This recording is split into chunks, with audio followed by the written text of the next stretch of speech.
Hola, jóvenes. Este video es una forma de hacerles am, asesoría, una asesoría breve que recopila todos los temas y todos los módulos vistos en la asignatura de Psicología de sexto semestre del CBU 2015.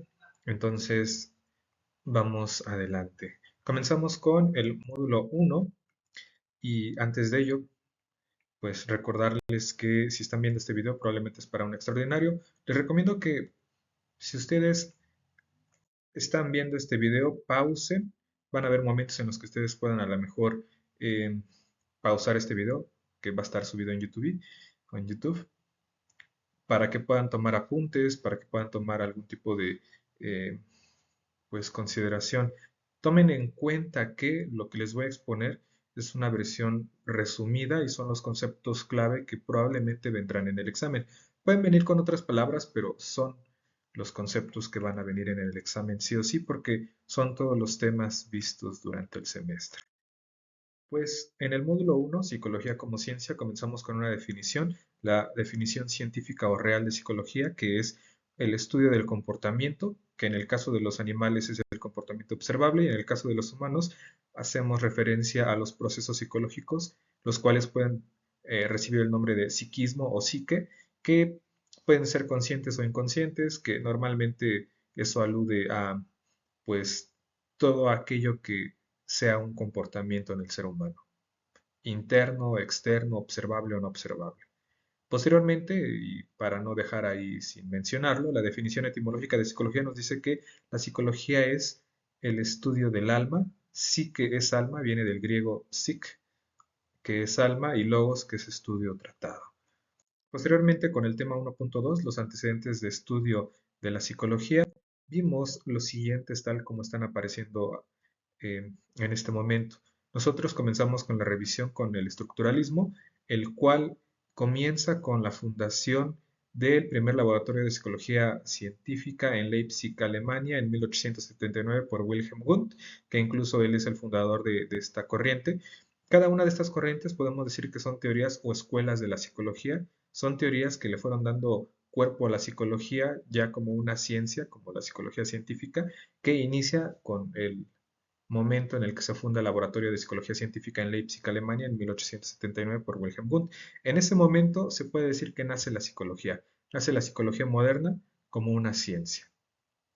En este caso, comenzamos con estas escuelas. La primera, como les decía, es el estructuralismo, fundada por Wilhelm Wundt y también continuada por su estudiante Edward Titchener, que estudia la estructura de la mente a través de la introspección, descomponiendo la conciencia o lo que llega a nuestra mente en elementos básicos. Posteriormente tenemos en Estados Unidos el funcionalismo por William James, que también es un filósofo, padre del pragmatismo. William James va a centrarse en la función, fíjense por eso es funcionalismo, la función de los procesos mentales y el comportamiento y cómo ayudan a los individuos a adaptarse al entorno. Particularmente es qué utilidad o qué función tiene una conducta para el individuo y para su adaptación al entorno. Posteriormente, la siguiente teoría es la Gestalt o Gestalt, que es fundada por Max Wertheimer, Wolfgang Kohler, Kurt Kafka, que es la primera escuela de la sensopercepción o la percepción. Tiene una famosa consigna que es el todo es más que la suma de sus partes. De esa teoría, además, vimos en otro tema más adelante, cuando se profundizan los procesos psicológicos básicos y en la percepción, las leyes de la Gestalt, la ley del cierre, la ley de la continuidad, la ley de figura y fondo, etc. Ahí solamente tómenlo en consideración. Psicoanálisis, la siguiente escuela, que es fundada por Sigmund Freud, y explora el inconsciente. Los conflictos internos y la influencia de la infancia en la conducta son lo que explican por qué las personas son como son.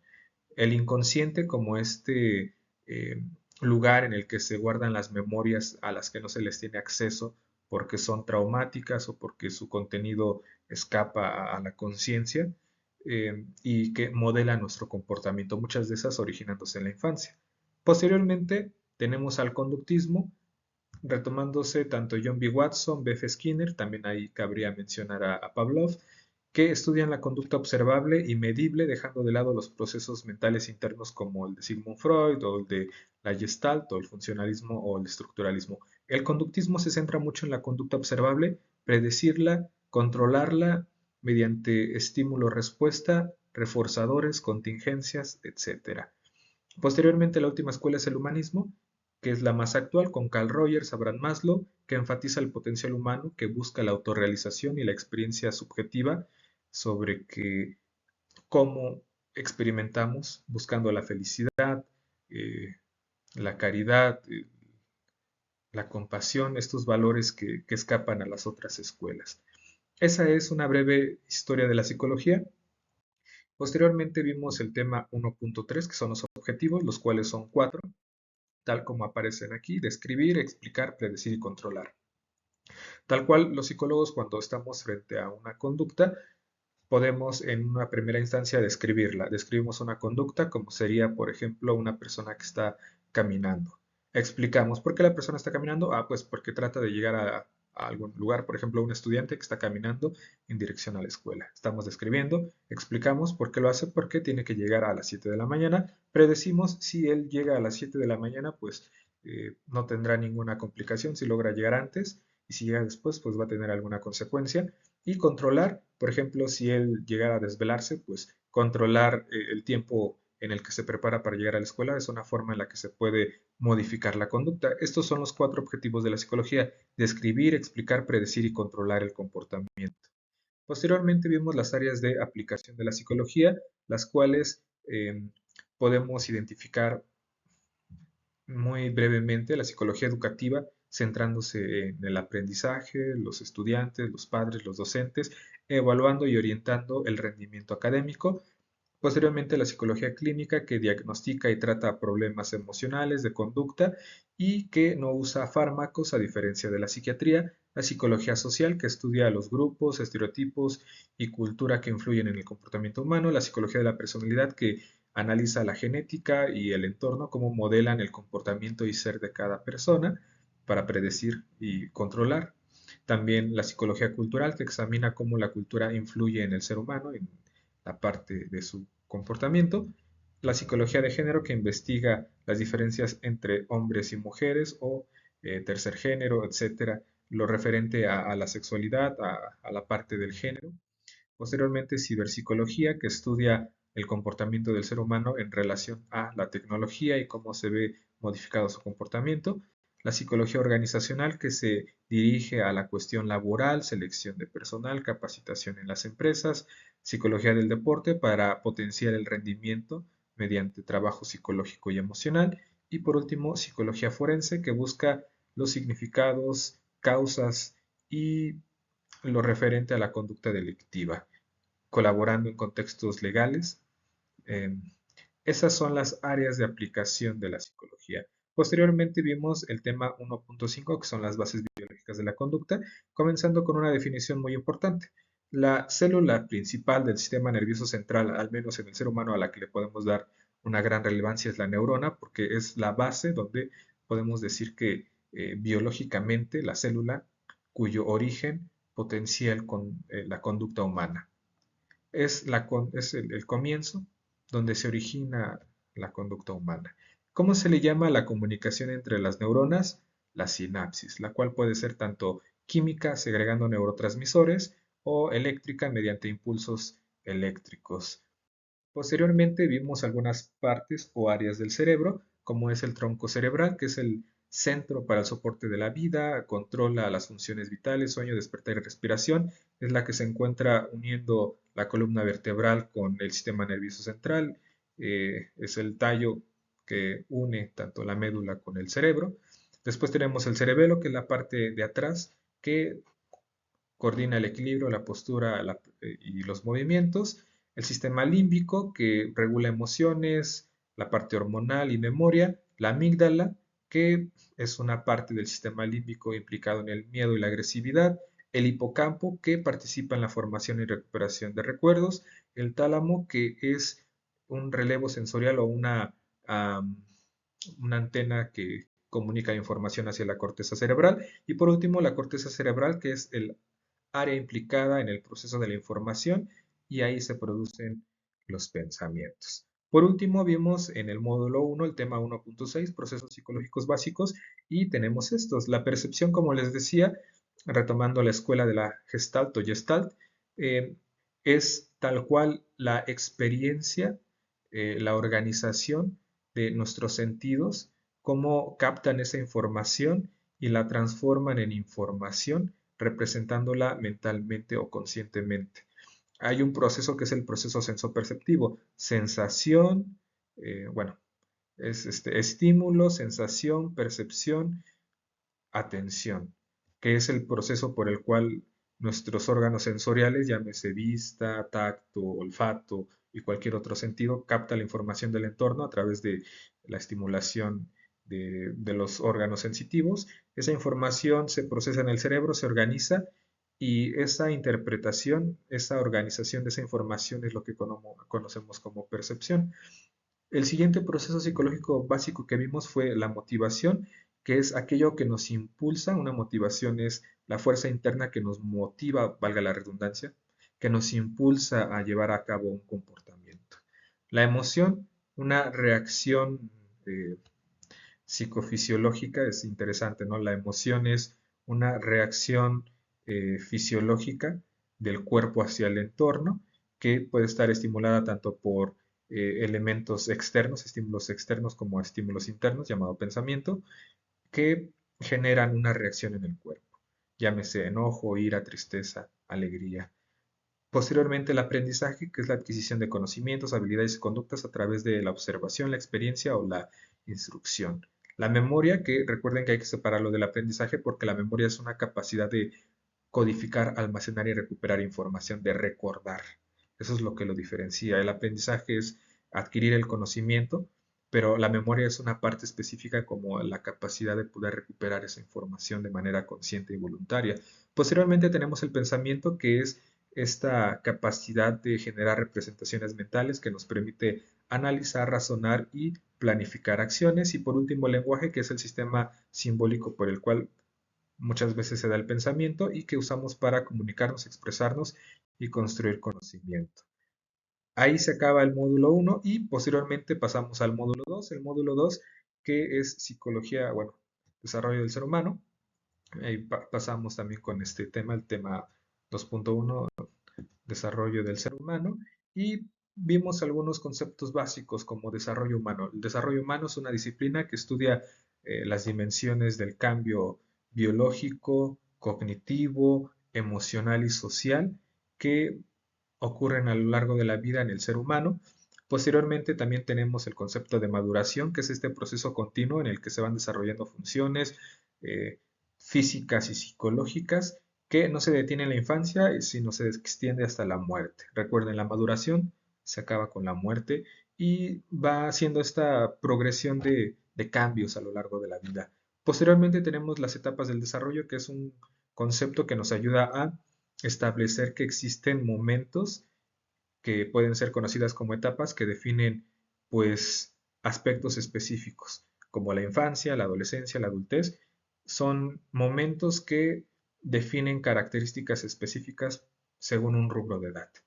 No es lo mismo ser un niño que ser un adolescente, que ser un adulto, que ser un adulto joven, que un adulto medio o que un adulto tardío. Cada etapa establece características según un desarrollo cronológico biológico y con las esferas cognitiva, afectiva, social y biológica. Posteriormente también tenemos la definición de aprendizaje, que es lo que se da a lo largo de toda la vida, que es este proceso de adquirir conocimiento, habilidad, actitud, conducta a partir de la experiencia. Durante toda nuestra vida y todo lo que hacemos es aprender a través de esas experiencias de vida. Posteriormente vimos el tema 2.2 en el que desarrollamos una descripción de cada una de las etapas. Aquí les presento una línea del tiempo. Esta línea del tiempo establece 8 etapas, aunque les decía que pueden ser más, pueden ser menos, depende de quién lo divida. Por ejemplo, acá es una división de 8 etapas según Papalia, Doskin y Feldman y Martorell 2012 en su libro de Psicología del Desarrollo. Y pues primera etapa sería la etapa prenatal, que son las 40 semanas desde la concepción, cuando el espermatozoide eh, entra en el óvulo, de ahí, que es el momento de la concepción, transcurren 40 semanas, después se da la primera infancia de los 0 a los 3 años, la segunda infancia de los 3 a los 6, la niñez de los 6 a los 11 o 12 años, luego la adolescencia de los 11 o 12 años hasta los 21 o 22, luego la adultez temprana o juventud, que es de los 20 a los 35, aunque luego también lo marcan hasta los 40, luego la adultez media de los 40 a los 65 y la adultez tardía de los 65 o 60 hasta la muerte. Llega a variar según las poblaciones, pero son estas 8 etapas las que determinan eh, bueno, son las etapas del desarrollo del ciclo vital humano. Y una breve descripción tal cual, como se las compartía, tal cual la etapa prenatal son estas 40 semanas durante el vientre o en el vientre materno, durante las cuales se desarrolla la vida humana hasta que es apto para nacer y ya se da el final de esa etapa cuando se nace, luego ya está la infancia, que se adquiere el lenguaje, vínculos afectivos, pensamiento, luego la niñez, se fortalecen y consolidan esas habilidades, se fortalece la autonomía y el aprendizaje. En la adolescencia hay cambios físicos, pubertad, búsqueda de identidad, pensamiento abstracto, mayor independencia, conflictos con los padres. La adultez joven, que es cuando se explora la vida profesional, las relaciones amorosas, la toma de decisiones para lo que uno va a hacer con el resto de su vida, la adultez madura, donde se consolida la vida y los compromisos, y hay una reflexión sobre logros y el sentido de la vida. A veces las personas se sienten estancadas en esa etapa, y la adultez tardía o vejez, que es pues ya el final de la vida, cuando se valora la vida, se hace una visión hacia el pasado, reconociendo una vida bien vivida, o si hay temas como no resueltos, pues es el momento en los que hay que resolverlo. Y esas son las etapas del desarrollo vital. Posteriormente vimos el módulo 3 y en este módulo 3 vimos tal cual en una primera instancia personalidad, una definición de personalidad y dos componentes. Como tal, les comparto una definición muy general. Recuerden que en el examen extraordinario o título puede llegar a venir esta definición o puede venir alguna otra, pero muy similar, que nos va a indicar que la personalidad es una organización dinámica de sistemas psicofísicos dentro del individuo que determinan una forma característica de pensar, sentir y actuar. Implica una integración única de lo biológico y lo psicológico en constante desarrollo. Que para compartir a lo mejor otras definiciones, la personalidad es una forma común de actuar, de comportarse y de pensar. Son las emociones comunes que tiene una persona, su forma característica de ser. En general, en el examen, si viene tal cual, la pregunta vendrá pues diciendo que son estos patrones de pensamiento, conducta o comportamiento que se repiten y hacen que una persona pueda ser predecible, o que es el comportamiento, pensamiento o emoción muy característico de una persona, lo que podemos entender como personalidad. Esa es la definición de personalidad. Lo característico, patrones de pensamiento, emoción o conducta esperados en una persona.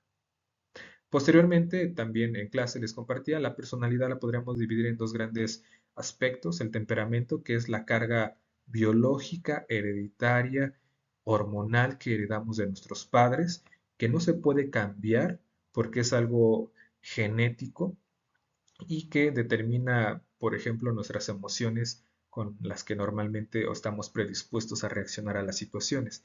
El temperamento es biológico, hereditario y genético, no se puede cambiar.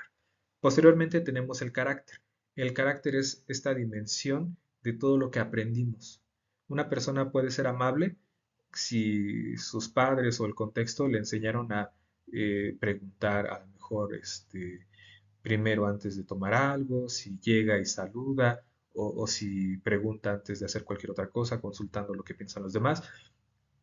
Es algo que aprendió, que el contexto lo orilló o le enseñó a hacer.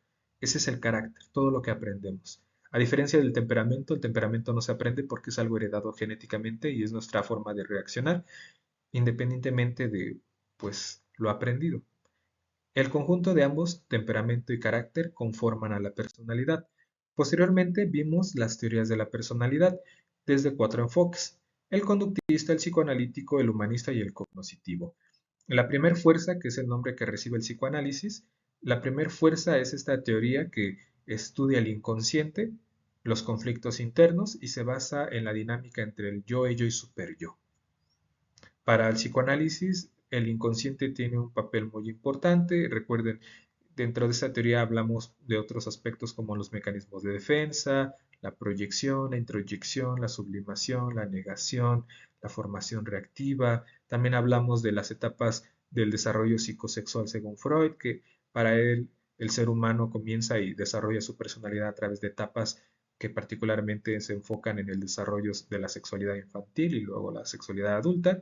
En una parte particularmente comienza con bueno, con la etapa oral, cuando el niño se lleva objetos a la boca, recibe lactancia materna, después la etapa anal, cuando aprende a ir al baño, eh, luego la etapa fálica, cuando descubre la diferencia entre los genitales masculinos y femeninos, lo cual acarrea represión de la sexualidad a través de sus padres, se da el complejo de, bueno, se termina o se supera en esa etapa el complejo de Edipo o de Electra y se da la castración simbólica, posteriormente se da la etapa genital en la que pues el ser humano ya tiene una sexualidad basada en el placer sexual genital, que ya es después de los 15 años según Freud, y así es como se forma la personalidad.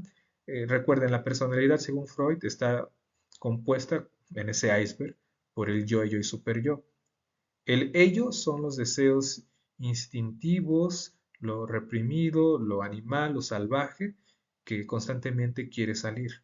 El superyo es la carga moral y cultural que adquirimos a través del contexto.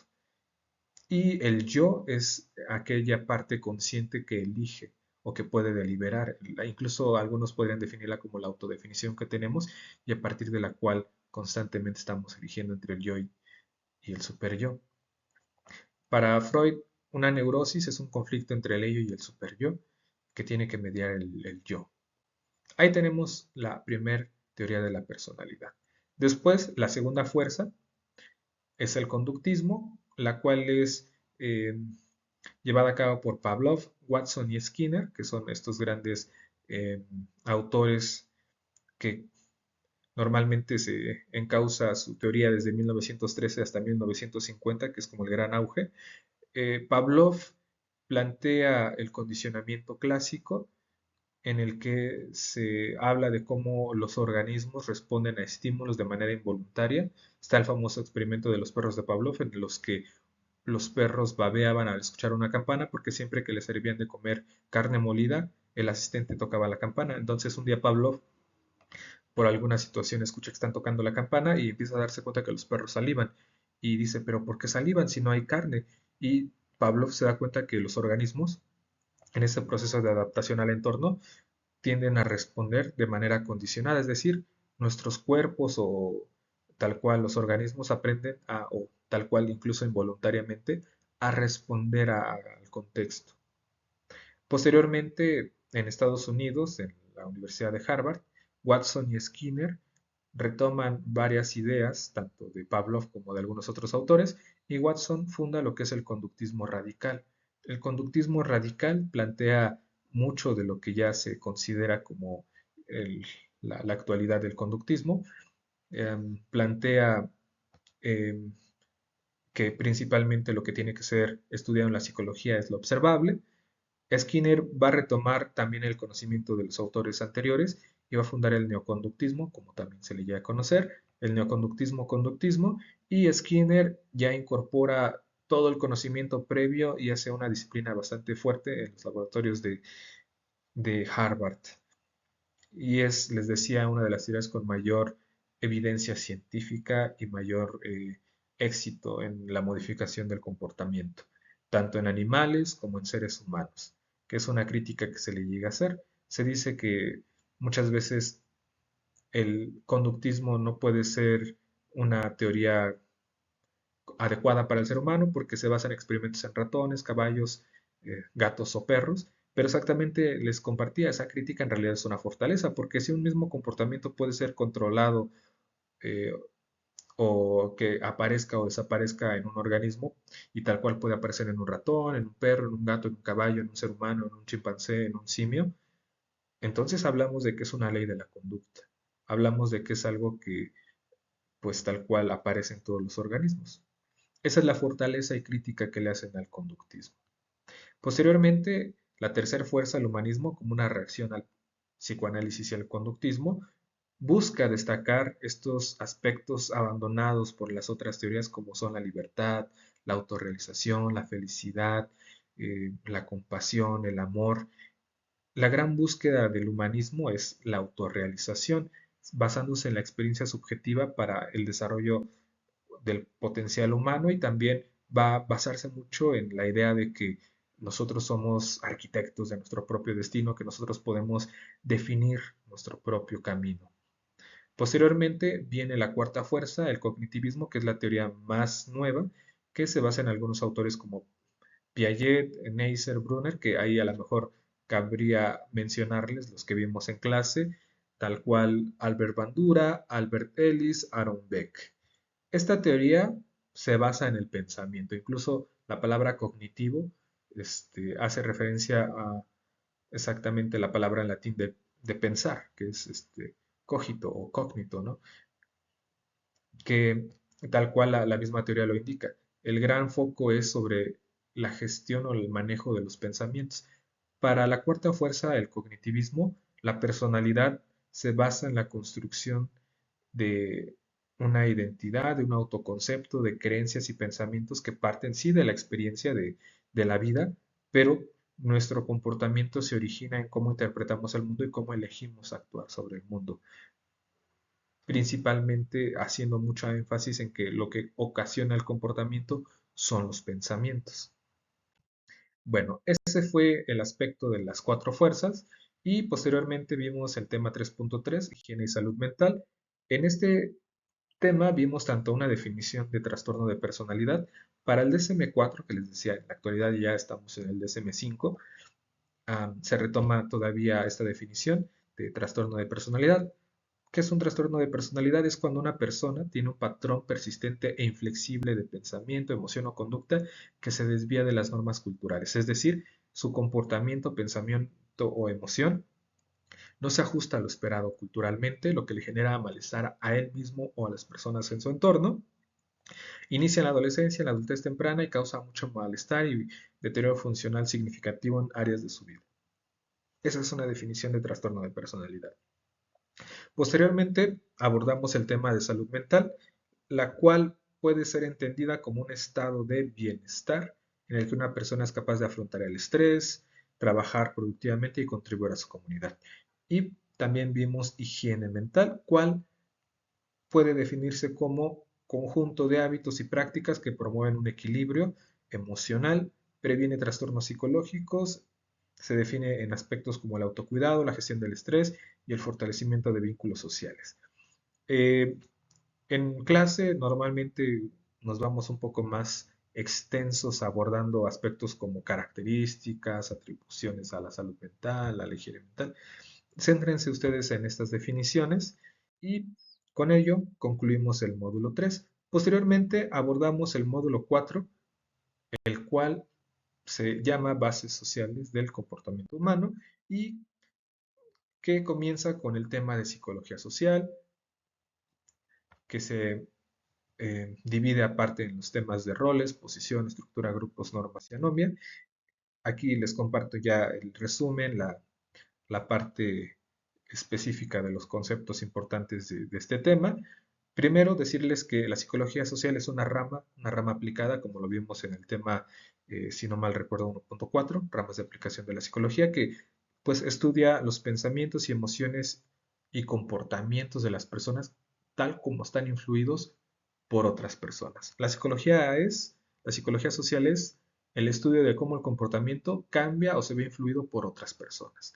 Posteriormente tenemos la definición de norma, la cual es una regla o expectativa social que guía el comportamiento dentro de un grupo o sociedad. Aparte vimos la definición de un grupo, que les decía, grupo viene del italiano gruppo o grupo con doble P, que significa nudo, círculo, que en un principio hablaba de un conjunto de personas, seres o cosas, y posteriormente pues se define como tal, como un grupo, variedad de elementos o de personas que conforman una unión. Tenemos dos tipos de grupos, un grupo primario y uno secundario. Existen más tipos de grupos, pero nos centramos en este momento en esos dos. El primario, tal cual, es el que define las personas más cercanas a nosotros, como familia o amigos muy cercanos. Después el secundario hace referencia a las personas que están un tanto más lejas, como escuela o trabajo. Y por último, en ese tema vimos el aspecto de la anomia. La anomia es cuando se pierde el sentido a las normas, cuando una persona o un grupo de personas desafía las normas o simplemente no les encuentra un sentido. La anomia es confusión, es pérdida de sentido, ya es ¿para qué? ¿Para qué lo hago? No, cuando uno dice, no, yo no voy a seguir esa norma porque no tiene sentido, eso es anomia.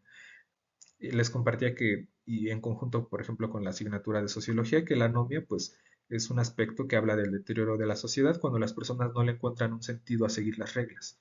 Algunas reglas pueden de pronto, pues, volverse obsoletas. Sin embargo, también hablamos de reglas que no es que se vuelvan obsoletas, sino que la persona o la sociedad le deja de encontrar un sentido práctico. Ya no les genera identidad o cohesión. Y eso es un problema y habla del deterioro de las sociedades. Posteriormente vimos el tema 4.1.1, que son los factores sociales, en el cual hay más temas, porque por ejemplo, si ustedes lo recuerdan, aquí es donde hicimos el experimento de Ash, donde se dan eh, las distorsiones del pensamiento, de la percepción social, pero tal cual es poco probable que aparezcan en el examen. Si les llegara a preocupar, estudien ahí un poco de las distorsiones de la percepción social, como el efecto de primacía, que es pues, la primera impresión que damos a una persona. Efecto de primacía. El efecto halo, que es atribuirle características a una persona por algo que, pues, que tiene. Um, entre otras dos distorsiones de la percepción social, que son prejuicios. Um, Sin embargo, pues es importante centrarse en conceptos específicos como es el de influencia social. Les compartía que pues, la influencia social es este proceso en el que podemos modificar los pensamientos y emociones de una persona, que hay que diferenciarlo de la persuasión. La influencia social simplemente es cómo nos vemos influidos por algo. Les decía, por ejemplo, los comerciales buscan influir, muchas veces no buscan persuadir. La persuasión es un tanto más agresiva, más violenta, que la persuasión pues es una estrategia para cambiar una opinión, un pensamiento. Se argumenta o cambiar emociones o símbolos. A diferencia de la influencia social es más pasiva, más ligera. Se trata de modificar de manera simplemente como generando simpatía o generando cierto gusto por un tema. En cambio, la persuasión es más violenta porque trata de cambiar una opinión o un pensamiento. Otro concepto importante es el estrato social, que habla de jerarquía social, de que a veces las sociedades determinan, que es una crítica que podemos hacer, por color de piel, por estrato económico, por cantidad de ingresos, por nivel de estudios. Los estratos sociales son clasificaciones un tanto arbitrarias que hacen las sociedades para hacer jerarquías, que aquí la crítica es que pues no existen, son muy arbitrarias y hablan a veces de la cultura o de la sociedad en la que se está viviendo por el momento histórico o las relaciones económicas o materiales. Ese es el estrato social, un nivel o una jerarquía definido por valores culturales de una sociedad. Posteriormente, propaganda, que es este conjunto de mensajes que son emitidos para crear una opinión o informar sobre algo, generalmente con aspectos ideológicos o políticos. Posteriormente vimos los factores culturales, tradiciones, costumbres e identidad. Les decía, la cultura es un concepto un tanto amplio, pero pues lo podemos entender como el conjunto de conocimientos, valores y creencias, normas, prácticas que se heredan o se comparten y se transmiten de generación en generación y hacen que las personas interpreten y actúen en el mundo de una forma específica. A partir de ahí podemos hablar de tradiciones y costumbres. Una tradición es una creencia, una festividad, algo que conmemora muchas veces, por ejemplo, les decía la tradición del Día de los Muertos, la tradición del 10 de mayo, que habla de la unión de una comunidad o de un significado que tiene una fecha, un lugar o una persona para una comunidad. Es una tradición. La tradición de festejar los cumpleaños genera identidad y sentido de pertenencia. En cambio, la costumbre es un hábito que se repite con regularidad. Puede ser tanto social como individual, les decía, el hábito de lavarse los dientes todos los días es tal cual un hábito. Y por último, tenemos la definición de identidad, que es cómo la cultura construye nuestro sentido a través de las relaciones que mantenemos con otras personas, creando valores, creencias y pensamientos al pertenecer a un grupo. Por último, ya casi, bueno, casi ya al último, porque todavía después de este tema falta otro, vimos el desarrollo psicosocial de la sexualidad, en el cual hicimos énfasis o hablamos de algunos conceptos importantes como los roles de género, que son estas expectativas que se tienen de cómo debe de comportarse, vestirse o expresarse una persona según el sexo biológico con el que nació o el género asignado de nacimiento.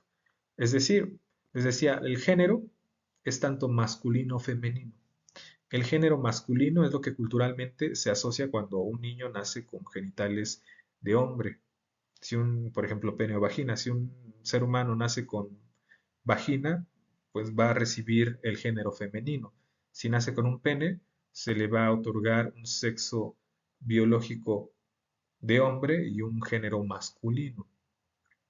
Recuerden, el género es lo que culturalmente se atribuye o se espera a una persona según su sexo biológico y su género de asignación. En el momento en el que uno nace, si uno nace, por ejemplo, les decía con pene, pues el sexo biológico es hombre.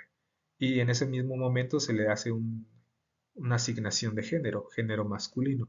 Entonces ese niño, varón, hombre, conforme vaya creciendo, se le va a hacer una atribución de que debe de ser, por ejemplo, lo masculino, varonil, fuerte, musculoso, noble, caballeroso, lo que culturalmente se espera a lo masculino. En contraparte, a lo femenino, lo que, por ejemplo, cuando un ser humano nace con una vagina, con el aparato reproductor atribuido al género femenino, pues se le asigna, el sexo biológico es mujer y se le asigna un género de nacimiento que es el género femenino y se le va a atribuir o se va a esperar que cumpla con esas expectativas culturales del género femenino. Que sea, por ejemplo, delicada, que sea cuidadosa, que tenga sensibilidad, que tenga cualidades sociales más desarrolladas que el hombre, etcétera. Y ahí ya tenemos tanto género, lo culturalmente esperado, sexo biológico, pene o vagina, con lo que nace un ser humano, que también les decía puede haber hermafrodismo, y también el género de asignación, que es el que los padres o la cultura le otorgan a un niño o una niña conforme su sexo biológico, pene o vagina. Y les decía que también existe un tercer género, que es un tanto controversial y polémico, porque habrá quien diga, no, nada más existen hombres y mujeres, o femenino y masculino, y no hay más. Sin embargo, pues ahí es donde entramos como en esta parte de la diversidad sexual, hablando, por ejemplo, de algunas formas o expresiones de la sexualidad como los mushes, o simplemente con las personas que dicen ser de género, de género fluido o género no binario, que no se identifican como masculino o femenino, sino en una combinación o más tendiente a alguno de los dos, que pues ahí también nos va introduciendo algunos otros conceptos como la identidad de género. La identidad de género es cómo se siente una persona, con qué género se identifica. A lo mejor un hombre nace con pene, pero se identifica como una mujer. Ahí hablamos de identidad de género. En cambio, la orientación sexual es cuál es la atracción emocional, afectivo, sexual que tiene una persona. Porque, por ejemplo, si un hombre se siente atraído por otros hombres, esa orientación sexual se le conoce como homosexualidad. Si se siente atraído por personas del sexo opuesto, es decir, a un hombre le gustan las mujeres, es heterosexualidad. Si a un hombre le gustan hombres y mujeres, se considera bisexualidad. Y así según ciertas categorías a las que se les atribuye la orientación sexual.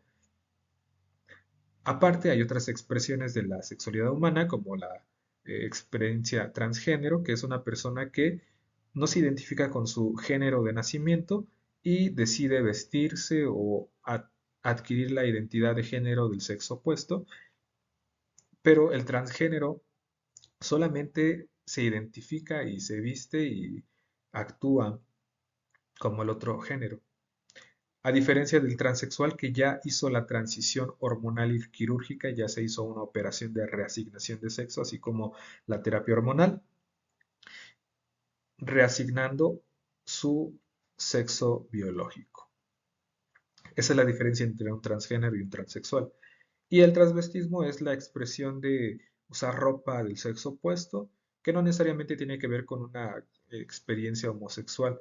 Hay transvestismo heterosexual, transvestismo homosexual.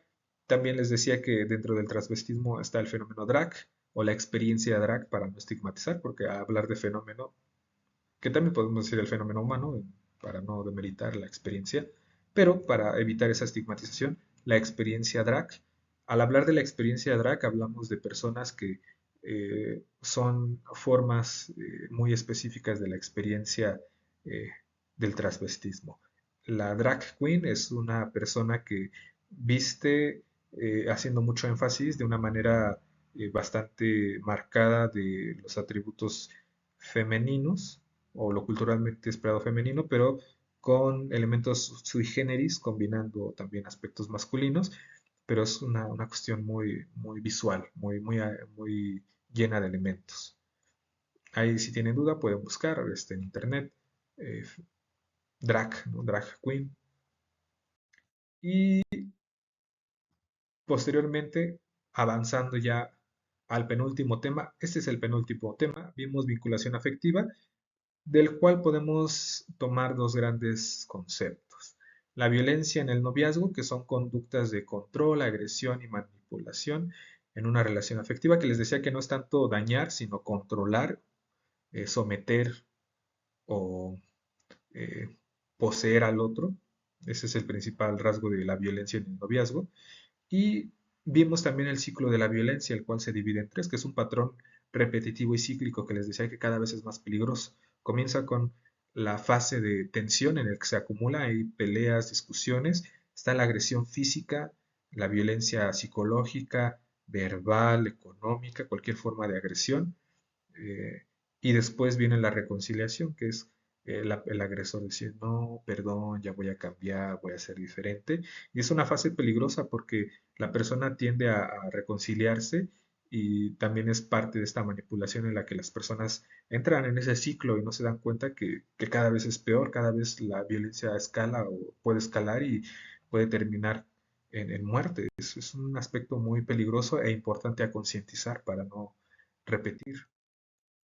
Por último, vimos el tema 4.2.3, que es sexualidad responsable, en el cual profundizamos en las 5 fases de la respuesta sexual humana. La primera fase, la fase del deseo, que es donde las personas que tienen interés en sostener una relación coital deciden pues sostener una relación coital. Recuerden ahí que, por ejemplo, relación sexual es una forma culturalmente aceptada para hacer referencia a la introducción del pene y la vagina, pero lo correcto es, bueno, técnicamente, usando un lenguaje técnico, es una relación coital.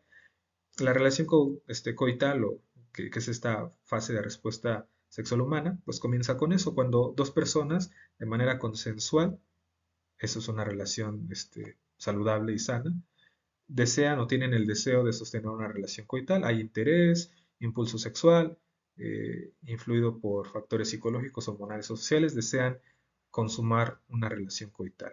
Empiezan los besos, las caricias, lo cual inicia una fase de excitación. La fase de excitación crea que haya lubricación, también hinchazón de los genitales,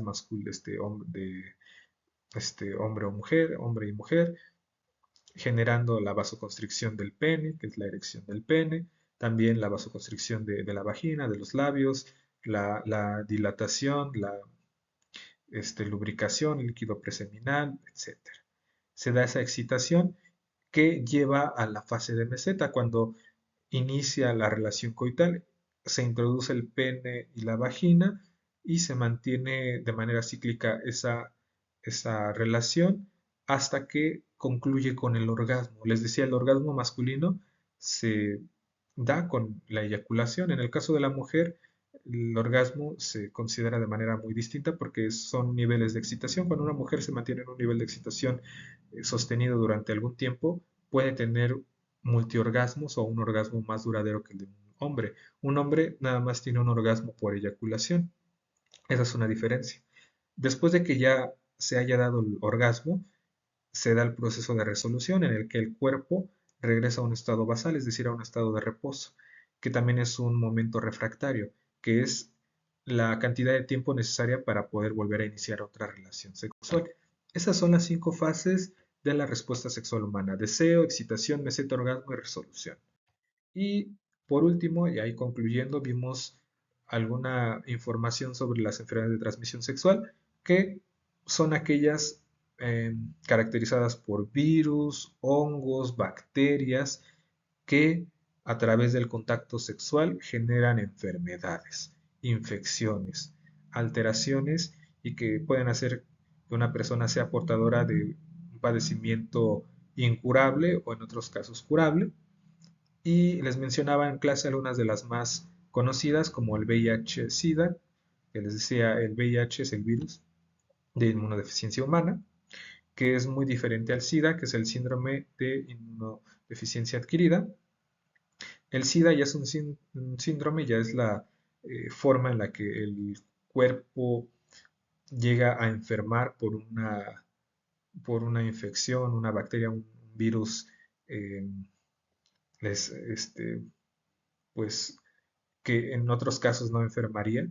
Un resfriado se puede volver una pulmonía cuando una persona tiene el síndrome. El síndrome es como una fase tal cual final, aunque sería importante que profundizaran si tienen interés en ello. El VIH es el virus como tal. Esa es una de las más comunes. Otra es la sífilis, que es una bacteria, como tal cual también la gonorrea, la clamidia, el herpes es un virus, igual que el VIH, el virus del papiloma humano, el VPH, y los tricomoniasis, que son, si no mal recuerdo, hongos, eh, son formas de enfermedades de transmisión sexual más comunes. Bueno, con esto concluyo brindándoles una asesoría virtual. Yo les recomendaría que si a ustedes les interesa o tomen apunte, pues hagan pausa en el video y vayan pues tomando apuntes, tal cual como les acabo de compartir en estos 47, 48 minutos, pues lo que viene en el examen. Tal cual, por lo menos escuchen el video y les será de utilidad. Si son auditivos, pues irán recordando con mayor facilidad. Sea cual sea ahí el caso, si están viendo esto para un extraordinario o un título, pues espero que tengan éxito y cualquier cosa permanezco atento a ustedes. Recuerden, esta es una videoasesoría que pueden repetir o reproducir la cantidad de veces que ustedes gusten y con esto queda satisfecho la situación de las asesorías. Recuerden que normalmente en el caso del extraordinario título les voy a solicitar sus 4 individuales que contemplan la información que acabamos de ver acá. Incluso este video les puede ser útil para llevar a cabo esos trabajos. También recuerden que les estaré compartiendo por sus equipos de Teams o correo electrónico o la forma en la que ustedes gusten esta información. Bueno, espero que tengan una buena tarde, día o noche o mañana y éxito en su pues proceso de examen y también éxito en lo que se propongan. Hasta luego.